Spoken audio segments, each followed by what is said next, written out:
Hello, ladies and gentlemen. My name is Natalie-Marie Hart of Crystal Kids TV, broadcasting live on the Conscious Consumer Network. I would like to thank the Conscious Consumer Network for allowing me to bring great guests onto their network. My website is www.crystalkidsradio.com, where you can check out other archives and you can donate on my website to help. All donations are greatly appreciated. Today, I have a special guest by the name of Mark Devlin. Mark Devlin is a UK-based club and radio DJ and music journalist specializing in black dance music in its many forms. He's also written his first book, Tales from the Flip Side. In most recent years, he has begun speaking on radio and at events about the dark forces that have been controlling the mainstream media, music industry for many decades, and how this ties into a much larger picture of what is really going on in the world. Today we're going to talk about the dark side of Hollywood. They did a wonderful documentary on Hollywood secret societies. Since we're going to talk about the dark side of Hollywood, I thought it would be very nice to play a clip since people can see what really is going on. It's very important to get these issues addressed. So I'm going to be playing this clip, and actually you can watch the full documentary on the YouTube description once it gets published. Who just spent $1.3 million in one evening. To A-list after parties. No matter how good a party crasher you are, you will not get access. And exclusive VIP events. We have a heavy screening process. You can't just buy a ticket. Beyond the red carpets and movie sets lies a forbidden Hollywood, known only to the rich and famous. Life for Hollywood VIP is so different from the normal civilians. They can have anything they want at any time. But what really goes on behind the scenes? The Harvey Keitel character you saw in Pulp Fiction, he really exists. How far will celebrities go to cover up a scandal? How much money do you want to make this just go away? And what shocking truths might be exposed when we draw back the curtain and take a glimpse into secret societies of Hollywood. When you see that video, if you see the whole documentary, it's really like disturbing. Like it's this, when you see it, Hollywood, when you find out the real dark secrets of Hollywood, you will like be very disappointed. They're very disappointed indeed. And it's this, it's really sad to see that this is really happening in the world. So now I would like to introduce my special guest to the show by the name of Mark Devlin. Hello, Mark. How are you doing today? It's a really great pleasure to have you today on the show. Hey, Natalie. Thanks for having me on. It's all good. Here to do what needs to be done. Yep. We have to get the truth out there. Well, that's right. You have an upcoming book called Musical Truth. Could you please be so kind to tell us what this is about? It's combining my two main passions in life, as is hinted at in the title, which are music and truth. I've been a lifelong music fan. I bought my first record when I was 5, which was a long time ago, but that put me on the path to a lifetime, really, just being interested in music. And for the first 10 years or so, that was pop music. It was whatever was in the charts. And then when I was about 15 years of age, I sort of fine-tuned my tastes into the black music that was around at the time of the day. So we're talking soul, funk, hip-hop, early house music. All that stuff kind of put me on the path to wanting to become a DJ and really wanting to communicate the passion that I felt for that music towards other people. So I made that happen. Took a while, don't want to make it sound easy, but eventually I got myself on the path to being a club DJ and a radio DJ, and out of that I became a music journalist. I started writing for various music magazines, and I continued on this path for quite a long time. I'd been a DJ for around about 20 years when in 2010 I underwent something of a conscious awakening, which was me coming to an understanding of great truths about this world and this reality and what's really going on and who's really running things, which is very different to the people and the institution that we're told are running things. And so for the past 5 years, I've been on a very different path, which I never expected to take.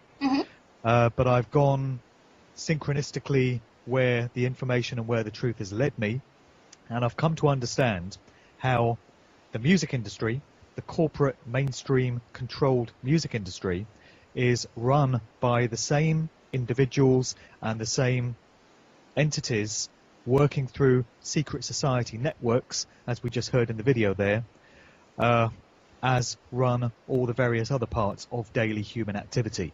So when you get down to it, you come to understand that it's the same organizations that run the worlds of politics, they run the worlds of academia, colleges, universities, schools, they run the medical pharmaceutical industry, they run the military institutions, they have politics absolutely locked down, they run all the financial and banking institutions, all the big corporations, all the big brands, all the household brand names around the world.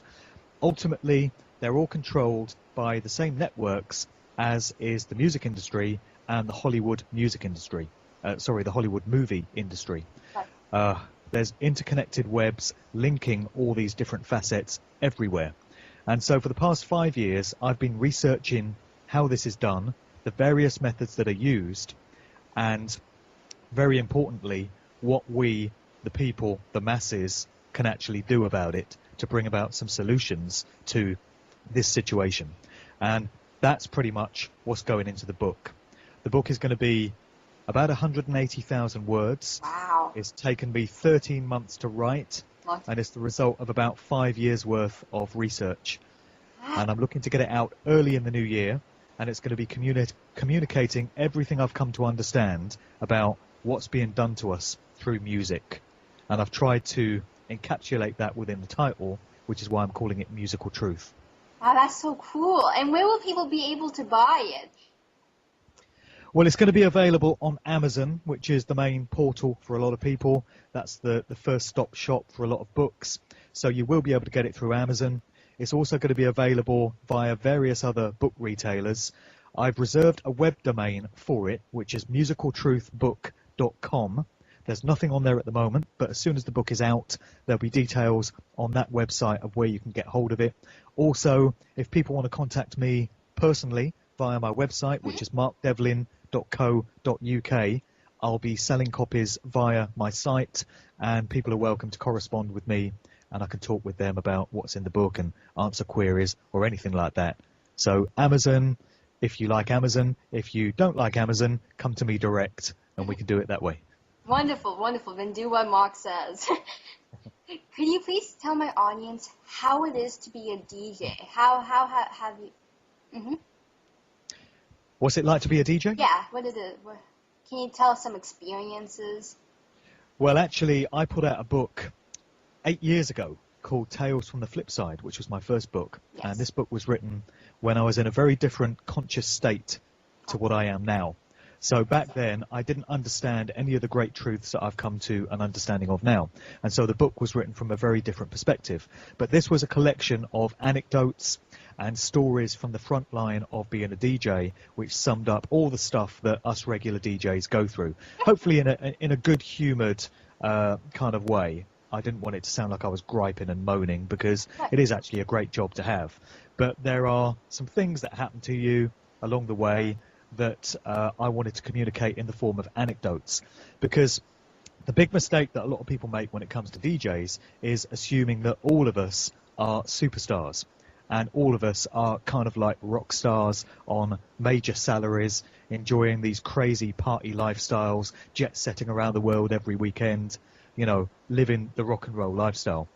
It certainly is like that for the few at the very top of the game. We're talking the household names that people might recognize, you know, Tiesto, Paul Van Dyke, Pete Tong, Deadmau5, you know, these kind of guys, Carl Cox, these guys, Skrillex, I guess, and so many other names.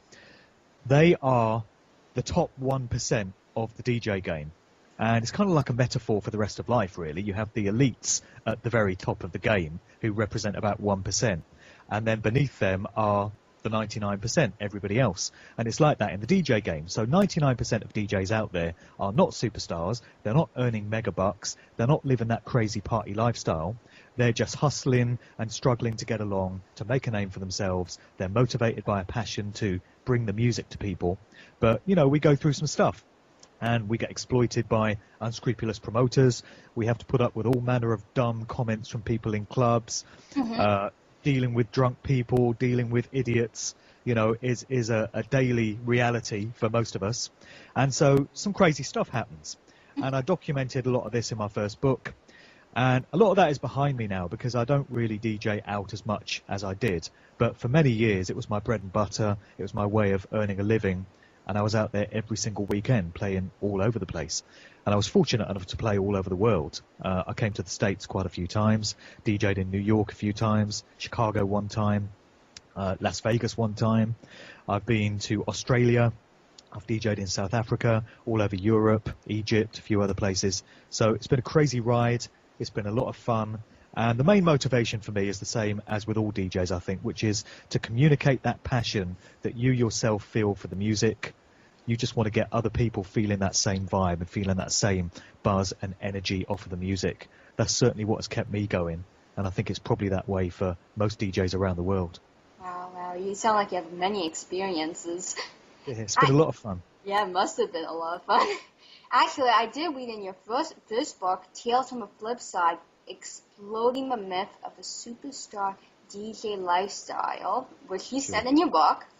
Being a DJ is the best job in the world. You continue to write.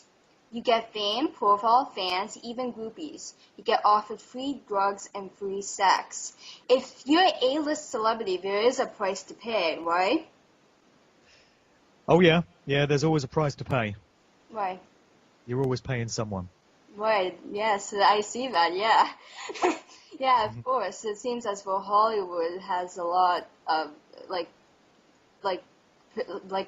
they give you a lot of, like, you have to pay a price if you're in Hollywood, so, yeah.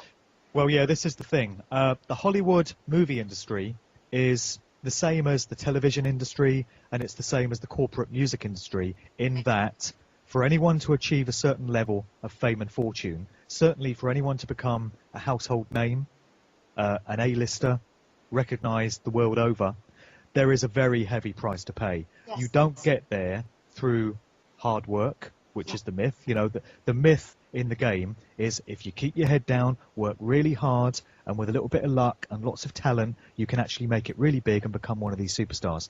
The reality of the situation is very different, which is the people that you see at the top of these industries are selected and are placed there by the entities that control these industries.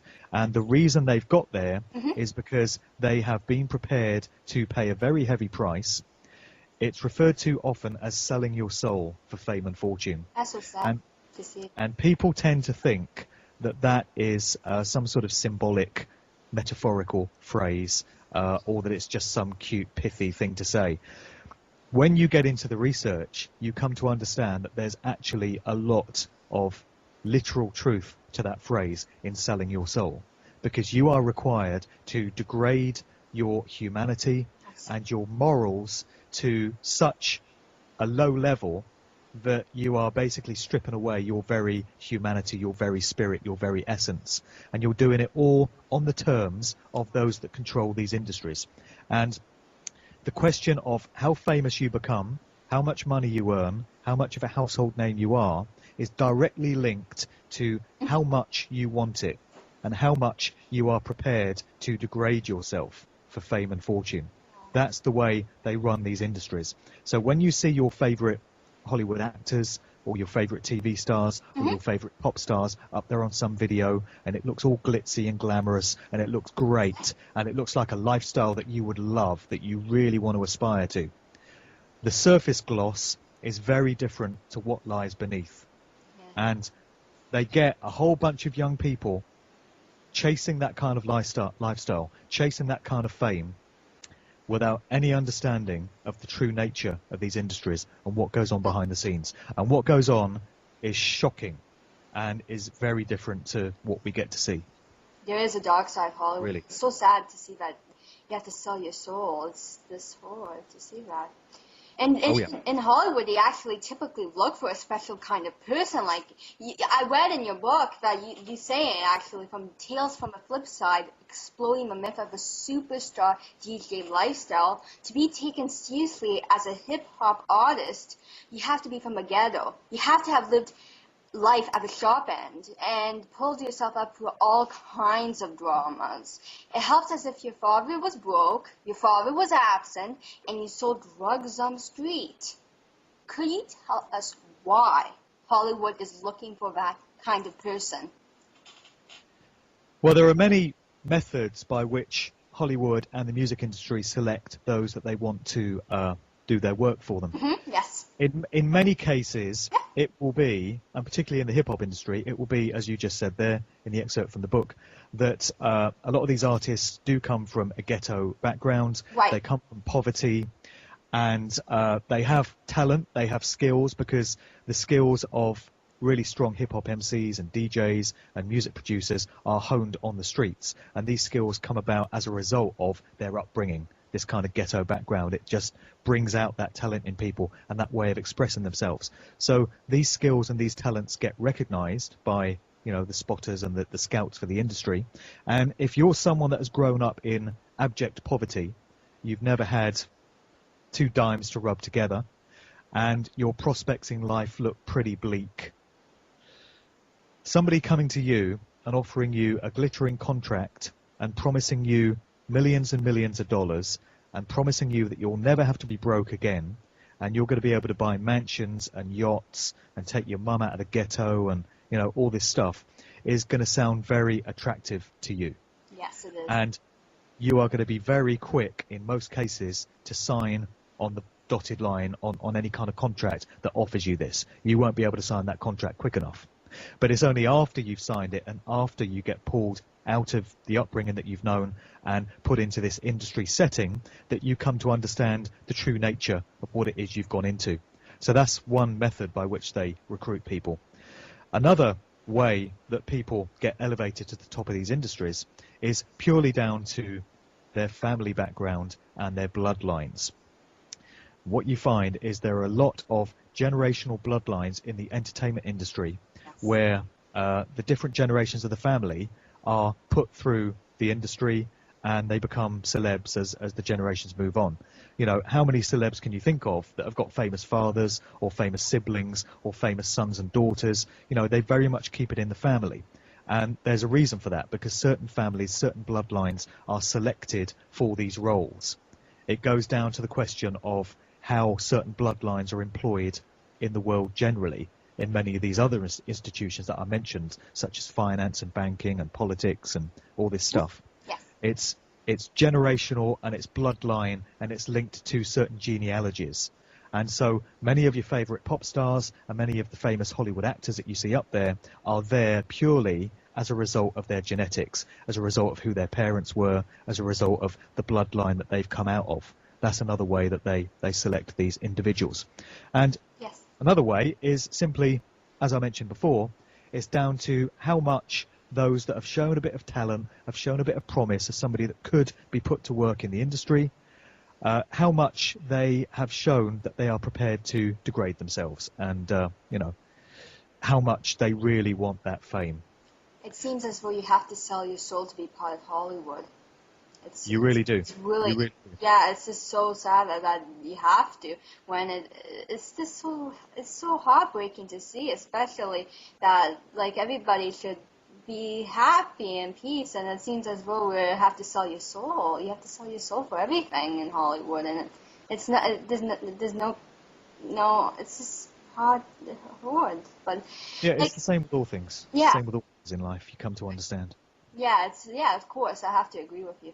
And there's other, like, you know, there's the top VIP nightclubs in Hollywood are very difficult to access. You have to be the right person, like you said. You have to be the right, like, you have to know someone, or you have to be involved in it. So when Sure. they go into these parties, they let themselves go, meaning their behavior is very scary. Like, it's so despicable. It's ooh. Yeah. But it's really. And what you have also is as a way of initiating new members into the Hollywood industry and the music industry, because they're very linked. A lot of what goes on behind the scenes in Hollywood is very similar to what goes on in the music industry. These two institutions are very much linked. A lot of the personnel kind of crossover between the two. How many rappers do you know who are also actors, or singers that are actors, you know?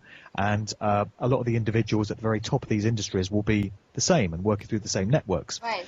And a way in which they get their favorite chosen ones on side is to get them to attend various initiation rituals or parties. And the sort of stuff that goes on at these parties is absolutely unbelievable. I'm not going to go into detail about it today, but it's every degraded, unbelievable sort of thing that you can imagine you are required to go through at these parties. And it's partly to just get your morals absolutely corrupted beyond belief and just strip you of your humanity and your dignity. And another reason for it is that it's used for blackmail, because they film these parties and they film the stuff that you get up to, and they use that to keep you on side for the rest of your days. So if at some point in your career you start to make noise about you want to leave the industry, you've had enough of it, you want to start exposing what goes on, you want people to know the true nature of these things, they've got the goods on you, because they've got a video tape tucked away somewhere of you doing a whole load of stuff that you would not want your mum seeing, that you'd not want your boyfriend seeing, not want, you know, your friends seeing. And so that's the way they control people. That's one of the ways that they control people. There are others. Well, actually, there's an example. Justin Bieber has his house party and makes the girls that he wants to sleep with sign a legal document. We really don't know what is going on in there, because the girls will get sued if they try to talk about it. This shouldn't be allowed. Yeah, right? Sure. Right. Sure. Yes.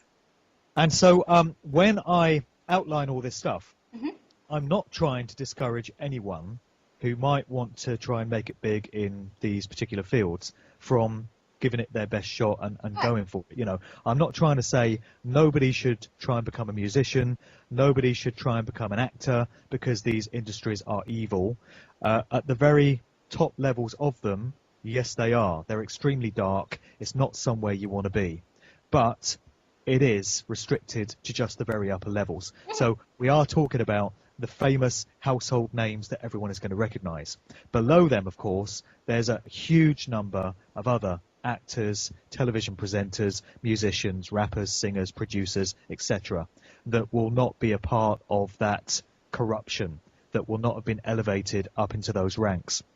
And I think there comes a point in certain individuals' careers where if they've shown themselves to be someone that could be of use to these industries, they will make you an offer, and they will come to you with a contract and invite you to be elevated up through the ranks. And whenever that happens, that's the point where I would warn people to be very wary of what it is they're getting into. And before you sign on that dotted line and say yes straight away, do a lot of research into what it is you're letting yourself in for. But until you reach that point, absolutely, the world needs artists, the world needs singers, rappers, actors. So for any young people out there that are thinking of getting into these professions, absolutely do go for it. Do try and put your skills and talents to use in that way, but be very wary of any of these offers that you might get.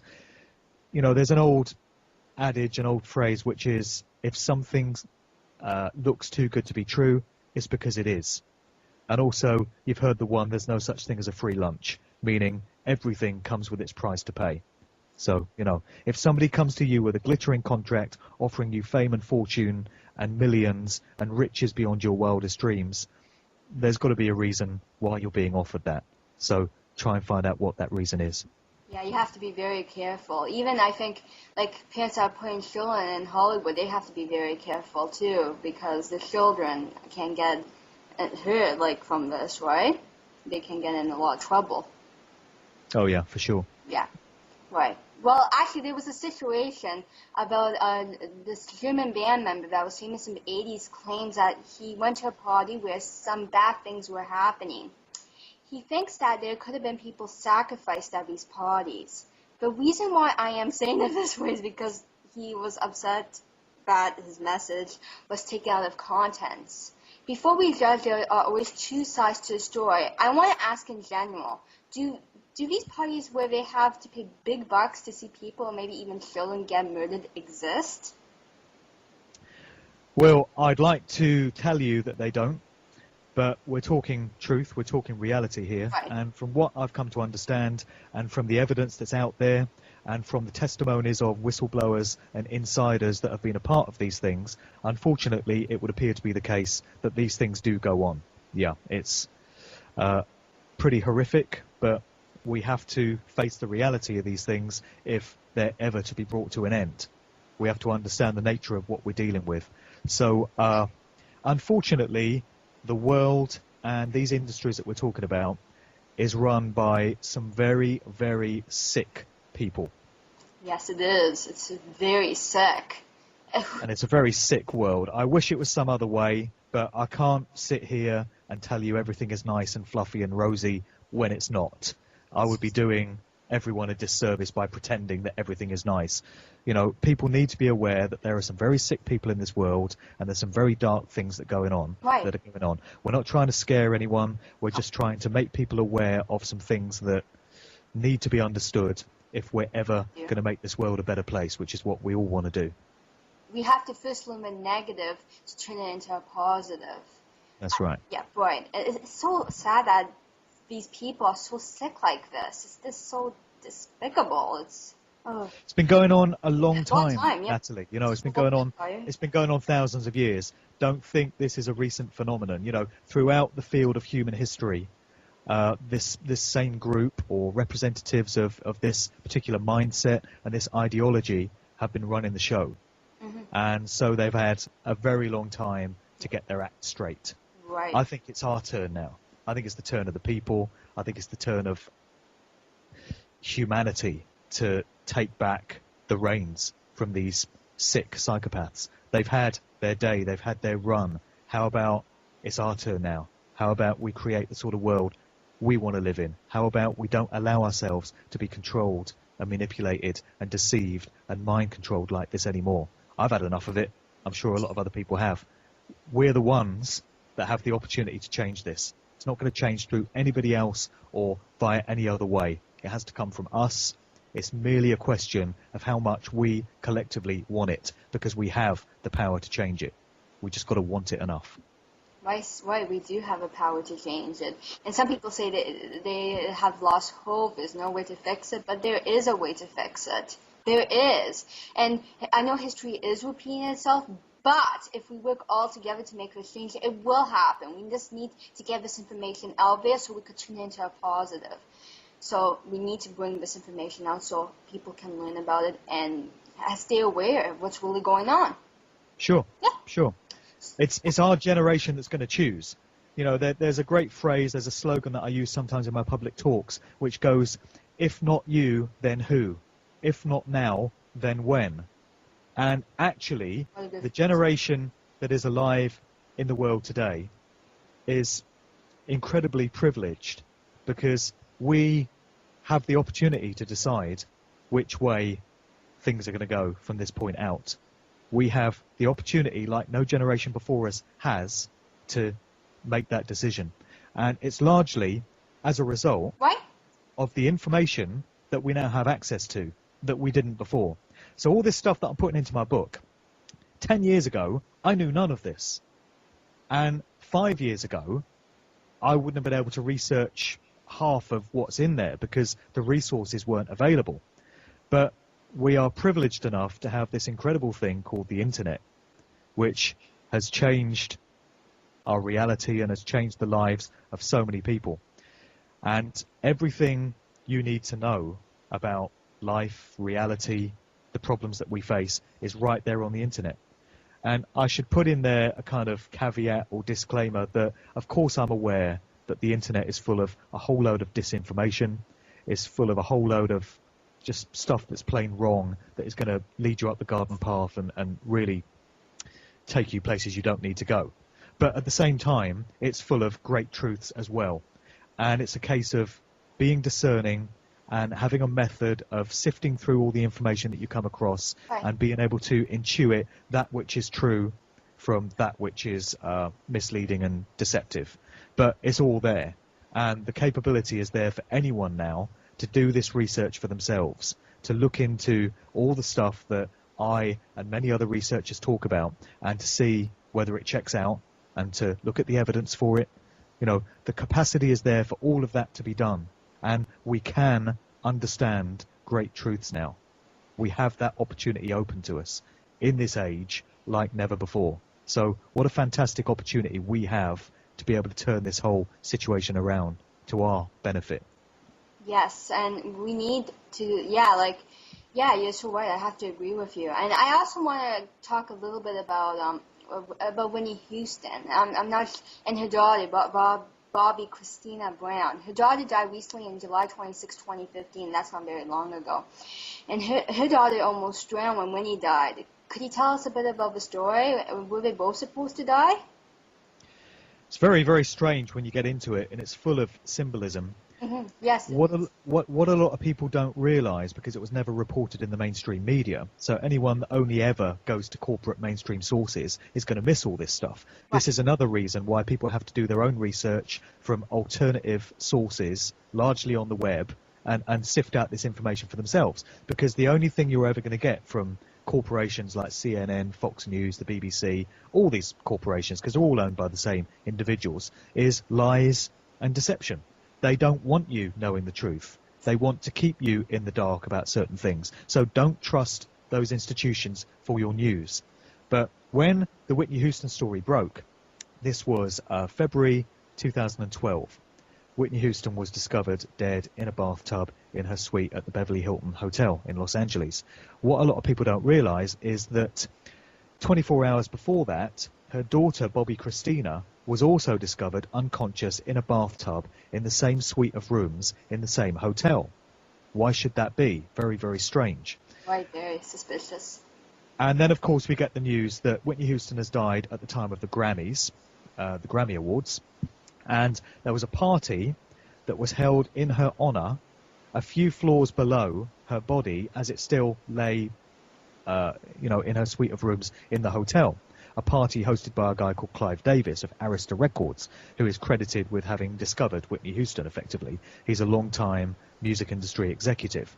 And a lot of people found it very strange that there was a party still going ahead to mark the Grammys when everyone in attendance knew that Whitney Houston, this amazing musical superstar, had been found dead in the rooms above.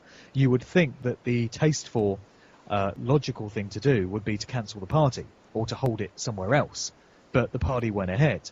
And this has led some researchers to question whether the party was in fact some kind of ritual celebration of the fact that Whitney had been taken out. So you have this strange business of Bobby Christina being discovered in the bathtub. And then in January of this year, we get the news that Bobby Christina has been discovered unconscious in a bathtub again at her home in Georgia. And we're told that her husband, although he turns out not to be her husband, what's the guy's name? Nick. I've forgotten his name. But the guy that is said to be Bobby Christina's husband, it now turns out was never actually her husband. But he's said to have discovered her unconscious in this bathtub. And that's the point where Bobby Christina went into a coma for 6 months, and they eventually turned the life support machine off in July of this year. And a lot of people found it very strange that Bobby Christina was discovered in a bathtub at all, because there's a family friend that gave a testimony to say that ever since her mother, Whitney's death, ever since she was discovered in a bathtub, Bobby Christina has had this pathological fear of bathtubs, and she wouldn't go near one. She would take a shower, but you'd never see her taking a bath. So how did she come to be discovered in a bathtub when she was? Yeah, The whole thing reeks of symbolism and ritual, because unfortunately these sick individuals that control these industries are very much obsessed with rituals and with dark occult practices, and they employ them all the time. And when it comes to the deaths of a lot of prominent music artists, a lot of researchers think that there's some kind of ritual significance to the method in which they died. and that their deaths could be some sort of sacrifice in themselves. You can get into the fine detail of each one, but there are some very strange circumstances surrounding many of these prominent musicians. Amy Winehouse would be another one. Right. So after watching Rihanna's video, I had to watch it for this interview because I have to see these disturbing videos to see how music has evolved, and it's really ooh. But when you see her video, it looks as if she had murdered someone. She was all covered with blood. That's the idea of it. Yeah, of course. And I do feel sorry for Rihanna because he is a Monarch MK Ultra sex slave. But when you see that video, it's just so sad to see this. And when I watched the video, I felt as though I was in the Roman Colosseum watching the poor Christians getting eaten up by the lions. If you think this is okay, there's something definitely wrong with you. There is. It's not right to see that, what I saw in that video. It's not, and it's not suitable for children. And remember those older videos? They used to be, nicer. I know there was symbolism, but they used to be nicer compared to today's videos, right? Videos have changed big time in recent years, in line with the agenda that we see being unrolled. Right. And the stuff that's going into videos is very dark and very disturbing, and it's all aimed at the subconscious mind. So you get split-second images that are on screen for just a fraction of a second, and they go straight into the realms of the subliminal mind. And the conscious mind that examines things logically and works out what they are and sorts out what the mind wants to do with them can't cope with information that's fired at it at a rapid rate like that. The subconscious mind is able to take in millions of pieces of information per second, and it stores it all away and kind of lodges it in the recesses of the mind. And only a very few of those pieces of information are brought forward into the threshold of the conscious mind, where you can actually think about it and apply logical thought to it.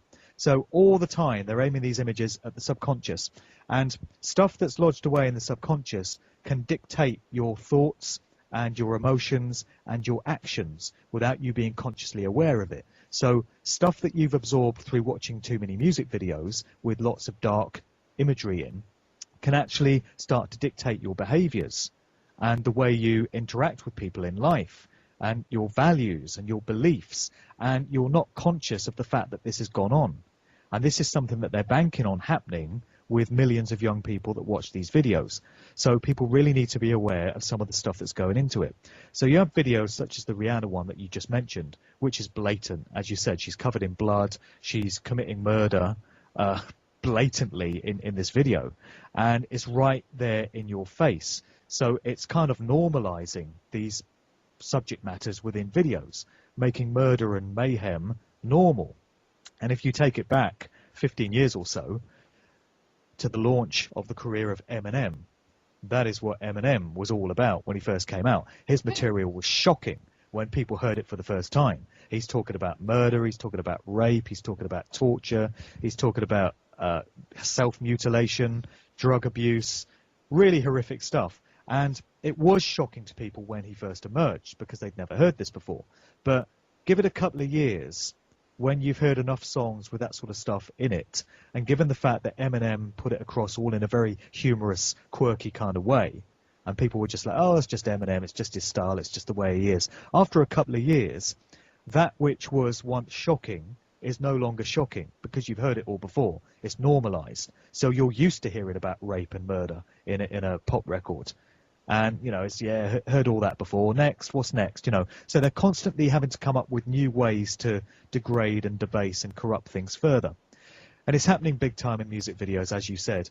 One trend which has been occurring over recent years has been the splicing in of split-second images, again, aimed straight at the subconscious mind, of demonic entities, like, devils, demons, whatever. What the hell are these things doing in music videos? Right. Why should they belong there? I'll give you 3 examples. One is in the song from Lil Wayne called My Home Is Still. And there's loads more to say about that particular video. No, sorry, it wasn't My Home Is Still. This one was Love Me. There's a song which I actually can't listen to because I find this record so disturbing and so dissonant. There's something about the way it was produced. There's something about the sound frequencies. That record just, if it comes on the radio, I've got to reach for the off button because I can't stand to listen to it. But for some reason, a whole bunch of kids out there seem to think that Lil Wayne is where it's at. They've been conditioned and programmed into accepting Lil Wayne as a prominent hip-hop artist. In reality, is nothing of the sort, let me tell you. As a hip-hop DJ of 25 years, the music that Lil Wayne and artists of that ilk put out is not hip-hop and bears absolutely no relevance or resemblance to what went before it. Let me just put that out there. Whatever it is, it ain't hip-hop. But anyway, Lil Wayne had this record called Love Me. Okay. And in the video, there's a line in the song which goes, "These hoes love me like Satan, man." So why is there a name check for Satan in a music video, first of all?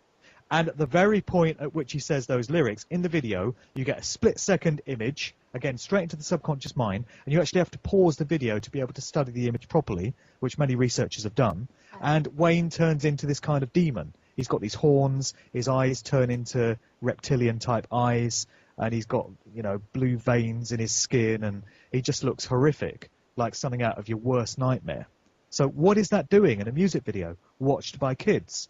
Yeah. Then in a Beyonce video to XO, and I bet this will shock a lot of people, there's a point in Beyonce's XO video where, again, the screen cuts away to a split-second image of this kind of demonic entity. Looks like something that's just come up out of hell. And Beyonce is sat with a friend in some sort of movie theatre, and they're supposed to have just seen this entity, and Beyonce is laughing. She's smiling at having seen it, whereas her friend is looking terrified. So what's that all about? What kind of message is going on there? And then you have a video by Robin Thicke. Robin Thicke is not an artist that people would necessarily think of as being down with this sick satanic agenda, but perhaps someone can tell me then why in the video to his song Get Her Back, there's another split-second image of a demonic entity, like a devil that's spliced into the video. And you see it for a fraction of a second. It goes into your subconscious mind. Now, there'll be people that have seen those music videos. They won't have noticed these demons on screen at the time that they've seen the video, because it bears no relation to the content and the subject matter of the song. But a lot of people would have been having nightmares that night. And a lot of people would not understand why it is that they're getting these certain thoughts and emotions. It's because they've seen it in a music video. What's it doing there? This never used to be the case. Right. And this is an example of how those that control the industry are stepping up the agenda big time. Another thing that they're putting into music videos is lots of occult secret society symbology.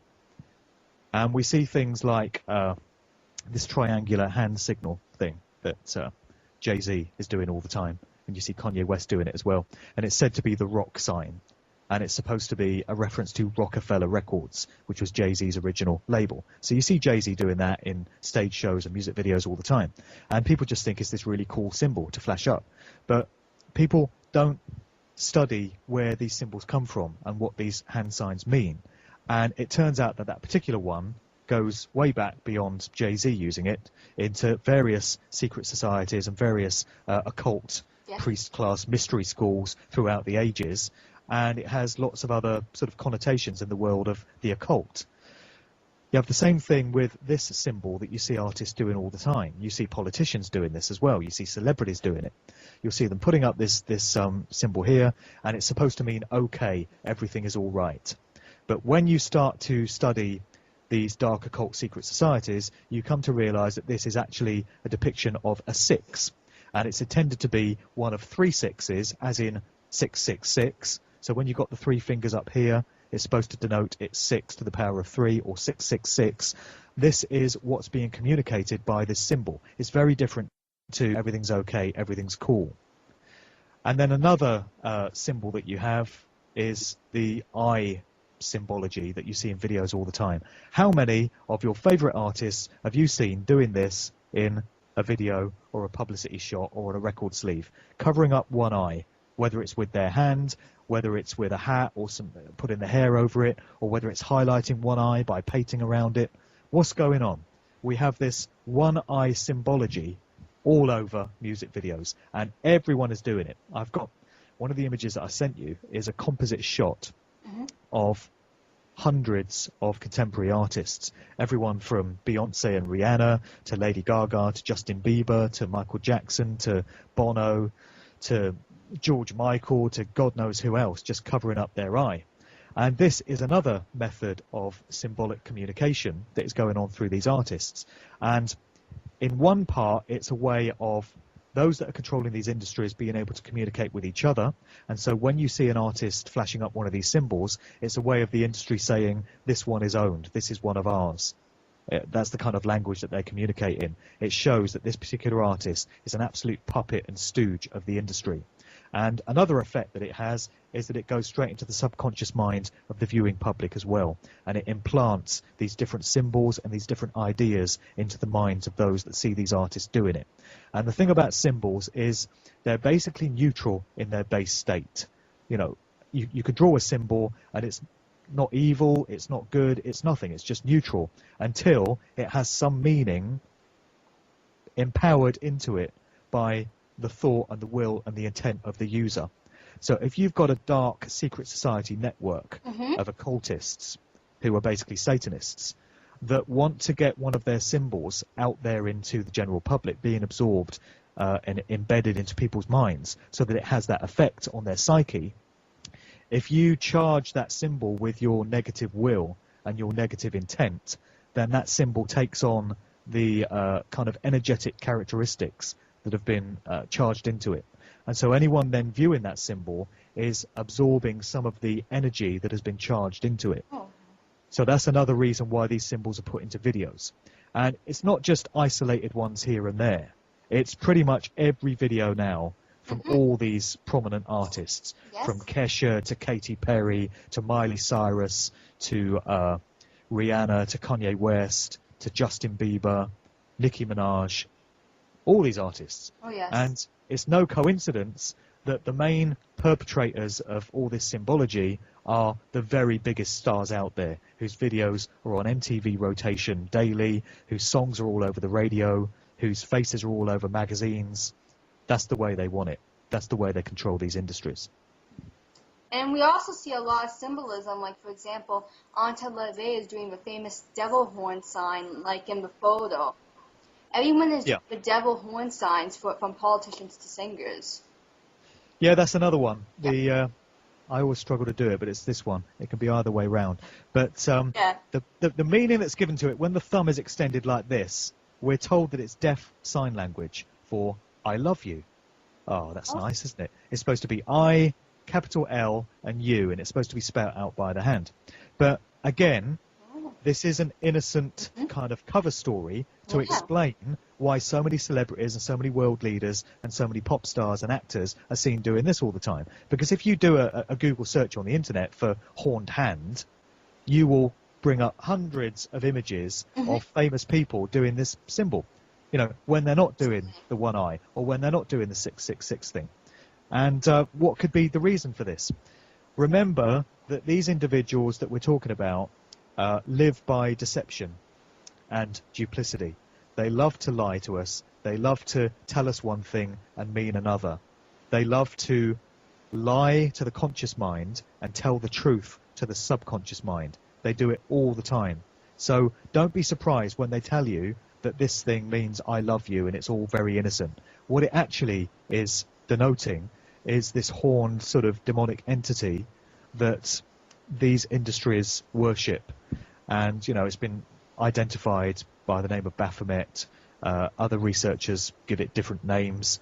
But either way, it's this entity that is revered by those that control these industries. And when you see artists flashing up the horned hand, it's their way of saying, I'm down with this agenda, I'm down with this program. You know, you see rock fans doing it in concerts. There'll be hundreds of them all flashing up their hands like this because they've been instructed to do so. And it's all having that negative energetic effect because it's a symbol that's been charged with that kind of negative intent.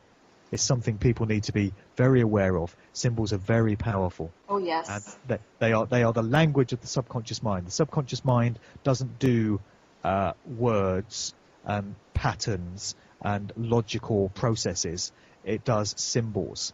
That's what resides there. and these symbols are very powerfully absorbed.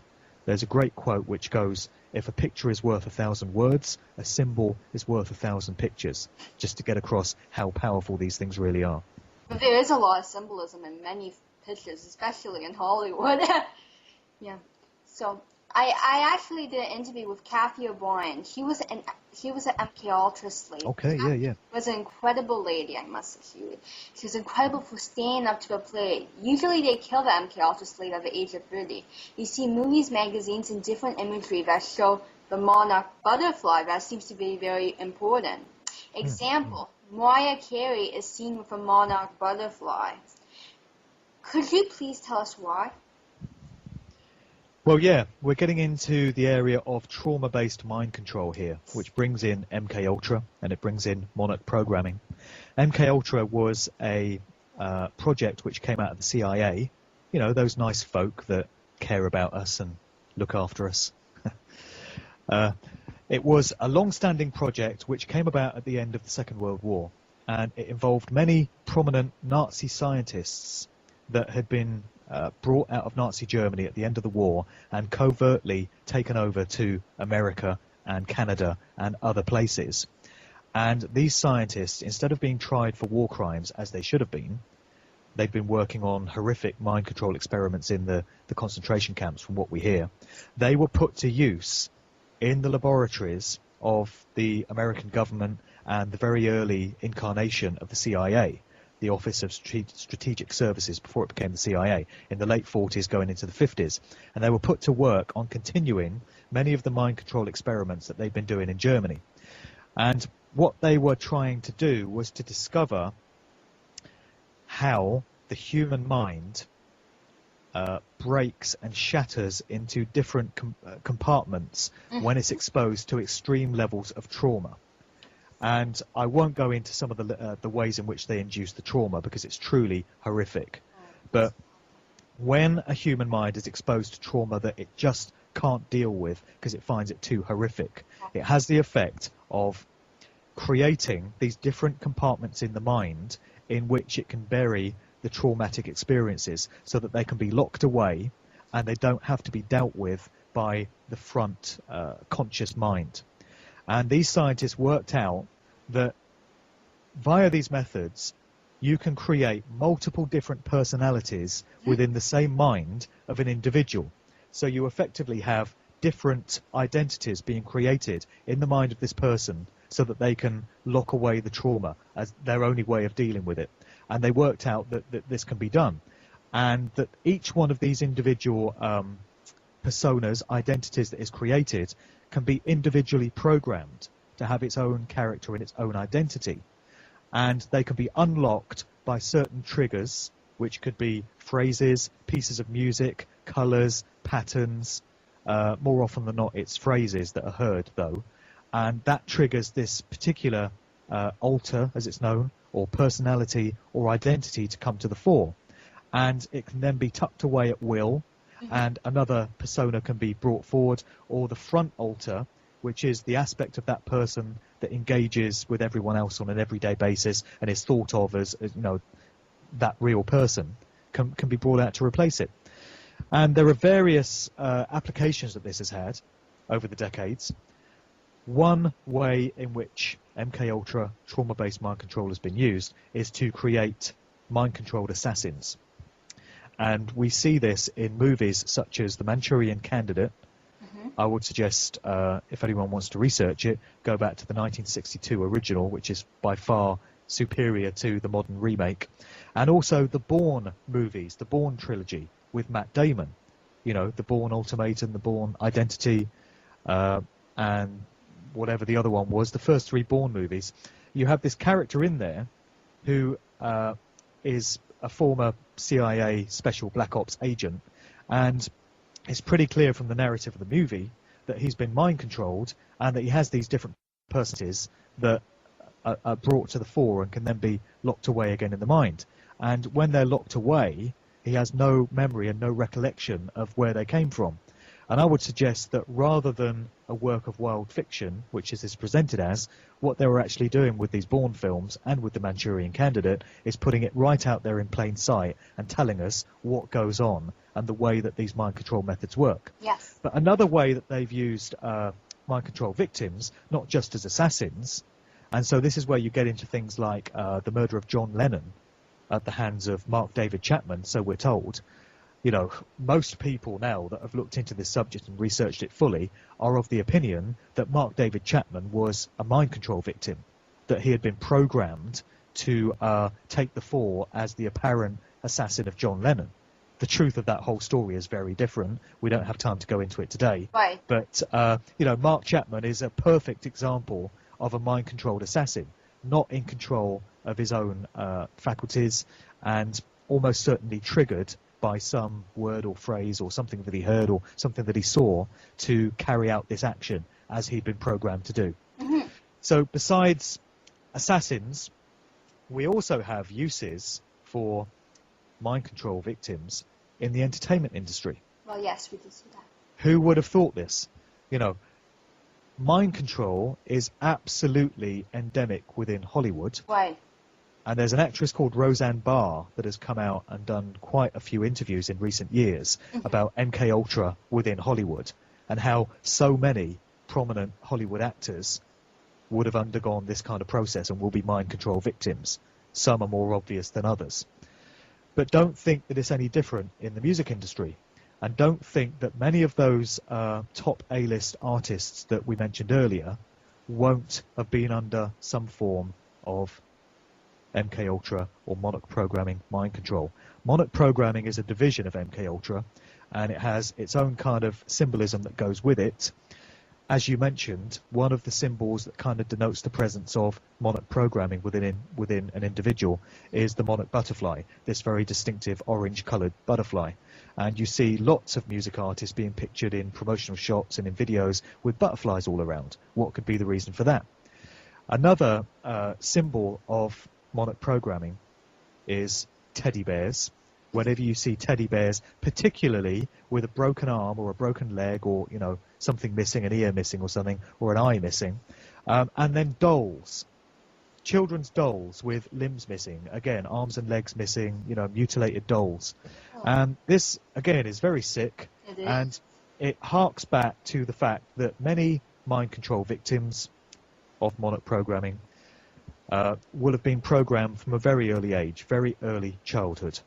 You know, these sick so-and-sos have worked out that if you can get a human mind young enough at the age of, you know, 5 years or earlier, you can shape and mould the personality of that individual for the rest of their days and absolutely control the way that they turn out to be. And so when you see things like teddy bears and dolls in videos with broken limbs, it's a symbol of childhood innocence having been corrupted. It's a symbol of, you know, because dolls and teddy bears are related to the innocence of childhood. And it's just a symbolic representation of the fact that this individual has had their childhood robbed from them.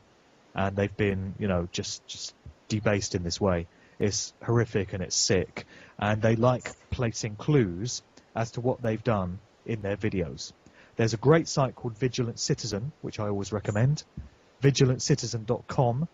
The guy that runs the site has done so much research into the symbols that are used, and he's pretty much the go-to source for an understanding of MK Ultra and Monarch programming and beta programming, which is another division of it. And he breaks down how so many of these artists have all this symbology employed in their videos. Nicki Minaj is a classic example. Oh, yeah. You know, I don't know why people would want to listen to Nicki Minaj records anyway, but seemingly they do. Nicki Minaj appears often portrayed as a doll, or she has done through the years, as a Barbie doll. And her nickname has been Barbie, Barbs, you know. She's got this kind of alter ego. You see her with pink hair being represented as a doll. And it absolutely smacks of the presence of mind control. Nicki Minaj is not in control of her own mind. There are many different personalities locked away within the mind of the person we think of as Nicki Minaj, or Arnika Maraj, to give her a real name. These personalities even come through in interviews. She doesn't even try and hide it. So in interviews over the years, she's gone into these different voices, and she'll start doing this British accent, and then she'll start doing this male voice, and she goes into this alter ego that she calls Roman Zelensky, which is wordplay on the film director Roman Polanski. There's lots to know about him. Again, yes, we could do a whole show on him. But we could. There's a lot about him, yeah. Oh, yeah, and a lot of synchronistic connections between him and so many other artists, and particularly the Beatles as well, when you really get into it, and John Lennon. Yeah, we have to do another show about that to get more in depth about that, because I know we can't cover that all in this. That's a mind blower, that one. But Nicki Minaj has this personality known as Roman Zelensky, and she goes into it during her interviews, or she used to, and she, right in front of your eyes, changes into this other character, and people think it's really fun and it's really cute, and they just think, oh, it's Nicki being crazy, it's just the way she is. What you're actually witnessing when you see Nicki Minaj switching like that is a switching of her personalities. She's going into one of these alters which has been programmed into her. And a few years ago at the Grammys, I think it would have been about 3 years ago, it was a very dark occult ritual that particular year. It's the year that Madonna came out and performed this ritual on stage. And Nicki Minaj was part of that performance. And during that show, she said that she was performing a public exorcism of Roman Zelensky from within her. And she said that that was the point where Roman exited her body. So there's some more clues there as to what's going on, placed right in front of our eyes. And most people are content to just put it down to, oh, these artists are crazy, oh, she's just being creative, it's just a bit of fun. No, they always tell you what they're doing. Yeah. We can get into that later on if you like. That's a whole subject area in itself as well. But they always feel the need to tell you what they're doing. They do it in encoded form, they do it cryptically, and they do it in a way that only a few people are ever going to be able to properly understand. But as far as they're concerned, they're telling you. So they tell you when you're looking at a mind control artist. They put the butterflies into the video, or the dolls, or broken mirrors, which is another metaphor for the shattered innocence of childhood. They put all this stuff into the videos. Yeah. And there's stuff going into music videos now that never used to be there, because they're using these as a method of communicating their activities. And they're sweeping along a whole generation of young people, and they're planting ideas and perceptions into their minds without them being the slightest bit aware of what's going on. So, you know, my mission and the mission of many other people is to give young people the opportunity to understand how they're being used and manipulated and duped. Vigilant Citizen is a great way of finding out how it's done, and there are many other, you know, researchers that talk about this stuff as well. But this is what's happening. The music that people listen to from these corporate, mainstream-owned, controlled, puppeteered artists is there for a very insidious agenda, and it is having an effect on people whether they choose to realize it or not. I used to be in denial of this. Before I started researching the subject, you would have found me saying, no, this stuff doesn't happen, music doesn't affect me, I'm too smart for that, they can't get me that way. But when you look into it and when you actually do the research, you come to understand the methods that are used. Nobody can dismiss a subject just because it doesn't sound right, just because it sounds ridiculous, until you've given it the due diligence to actually do the research. Only then do you have the right to say, this is ridiculous, this is rubbish, I don't believe it, when you've actually taken the time and trouble to do the research. And when you do, you discover a whole load of stuff that is not there on the glossy surface, let me tell you. Wow. It's like, wow, your research sounds so incredible. It goes into like so many important topics. They really do need to get addressed. People need to know what's going on in this world.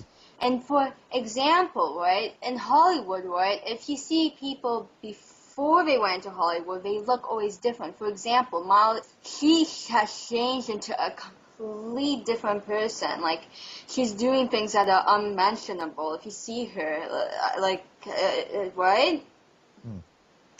Miley Cyrus, yeah, and she's just the latest in a long line of examples, and the techniques are always the same, because we saw the same thing with Britney Spears, with Christina Aguilera, pretty much with Katy Perry.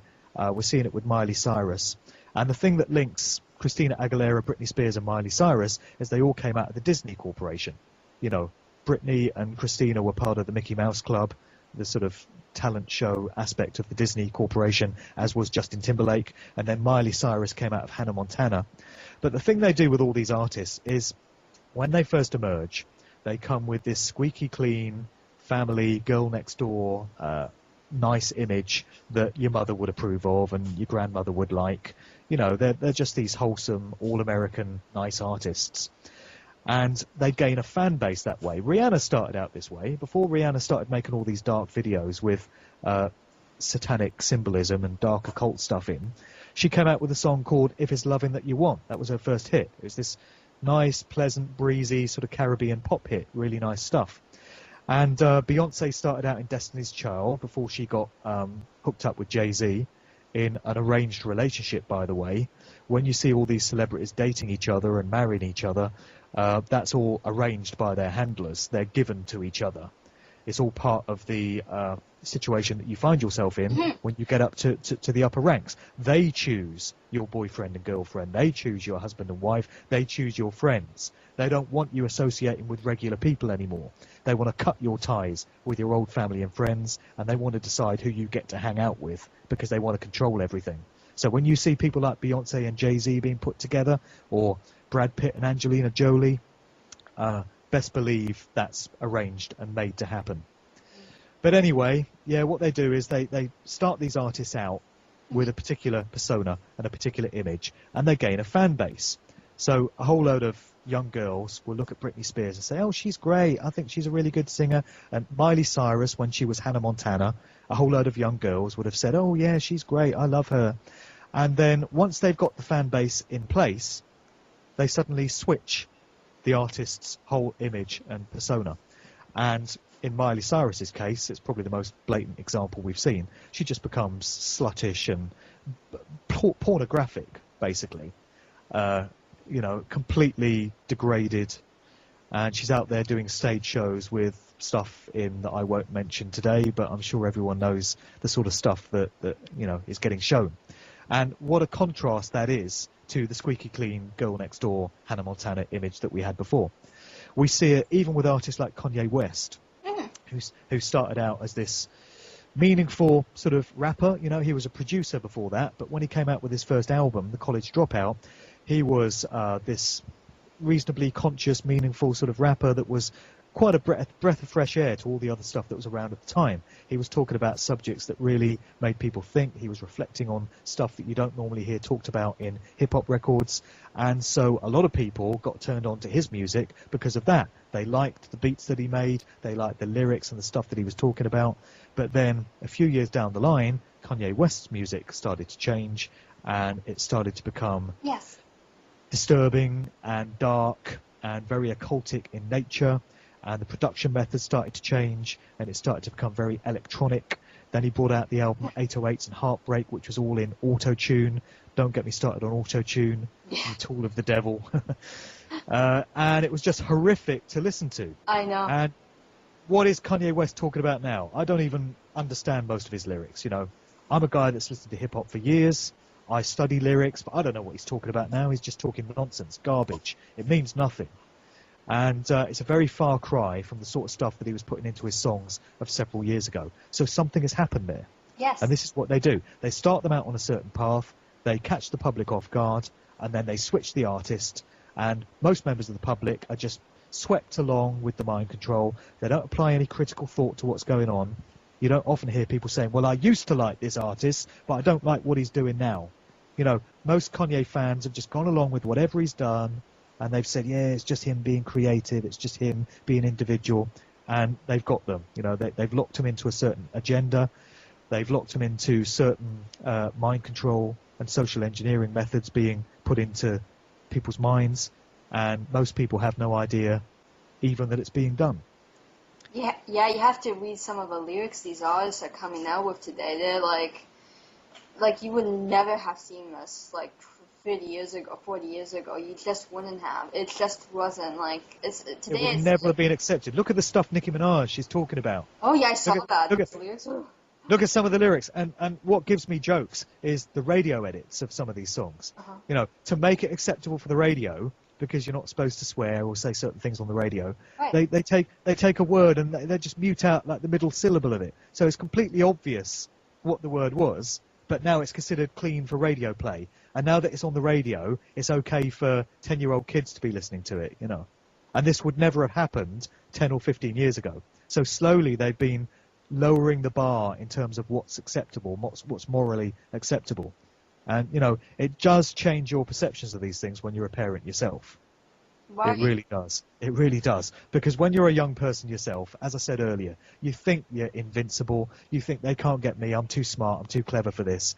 But when you have the benefit of maturity, and when you have the benefit of being a parent yourself and being responsible for looking out for what your own kids are going to be exposed to, it really does bring home the truth.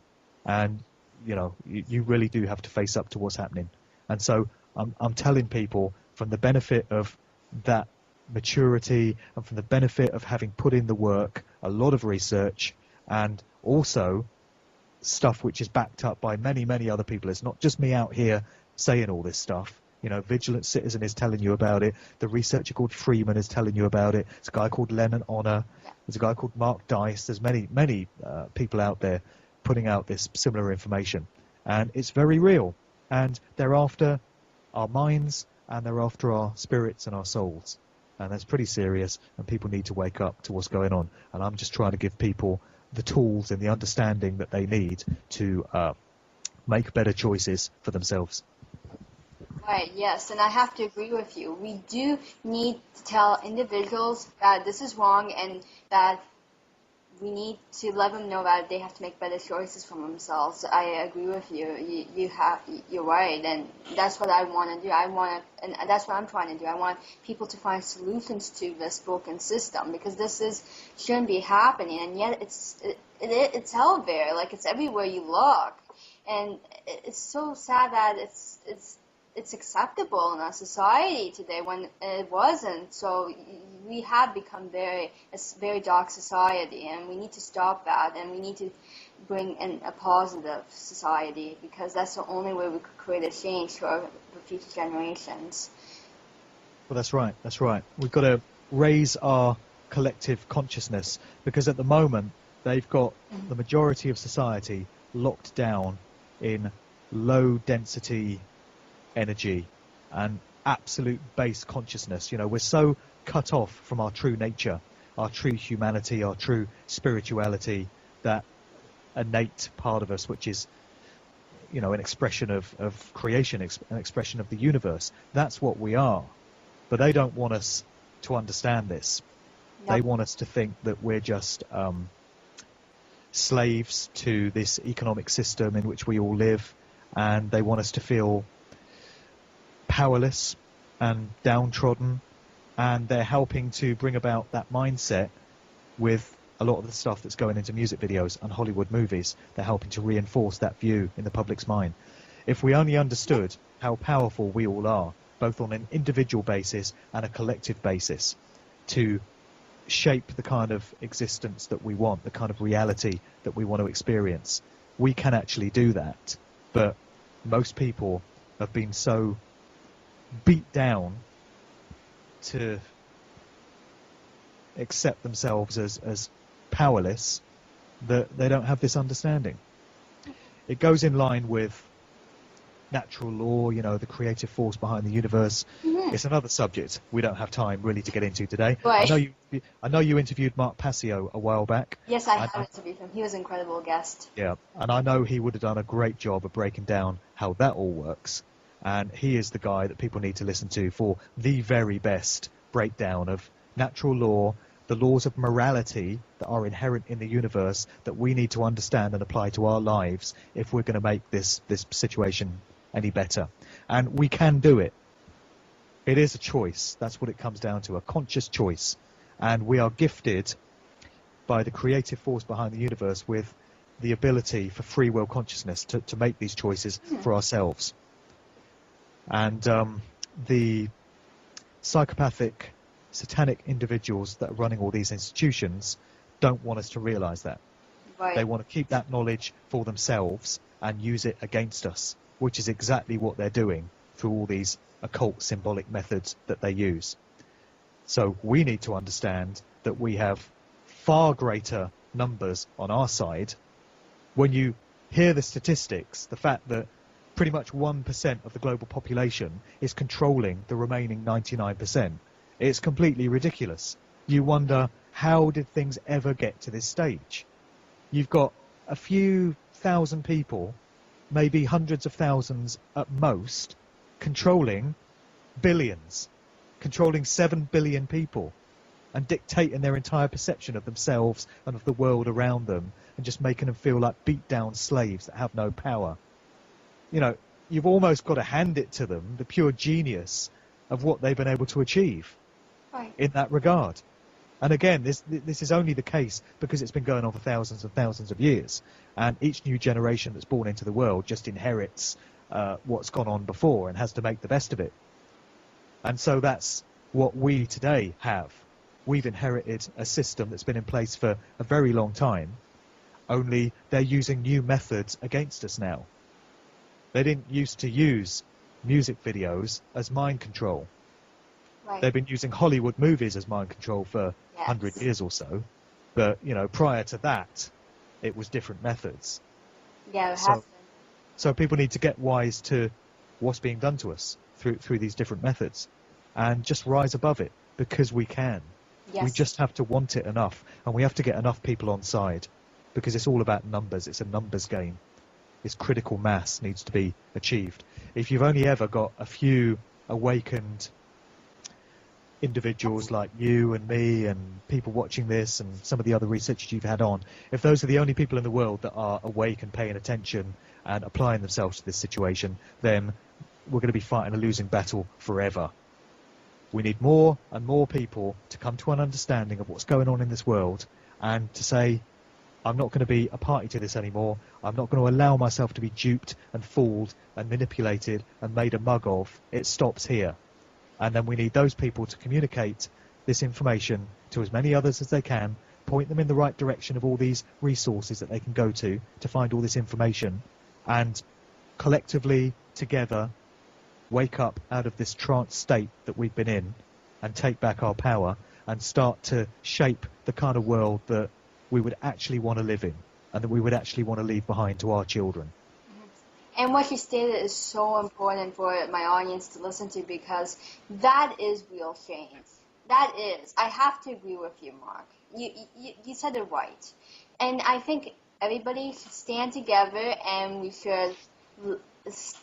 should watch what's really happening and fix it before it gets worse, because this has been happening for generations and generations of time. It's just history is repeating itself and repeating itself. We have to stop what's happening, because it'll continue to repeat itself. And they have our future all planned. Like, they have our future all planned. Like, for example, in the movie and music industry, they're predicting the future before it happens, right? Yeah, this is predictive programming, which is a phenomenon I go into big time in the book. There are loads of videos about this on YouTube that demonstrate how it works. But it's the act of placing a depiction of something which is known to be coming in the real world into a work of popular culture. So that could be a music video, it could be a movie, a TV show, a cartoon, even a stage show. And they give you a little hint of what's to come in, you know, through one of these mediums. The classic example is 9/11, and I've given many instances of where aspects of what happened on September 11th, 2001 were encoded into Hollywood movies in the years leading up to 2001. You know, it goes way beyond the realms of coincidence, because there's hundreds and hundreds of these examples. Nobody can be out there saying it's just one of those things, it was pure coincidence, it's just the way it is. How can anyone look at all these examples and just write it off as, oh, you know, it's just the way it goes? You're in such severe denial of reality if you're able to do that.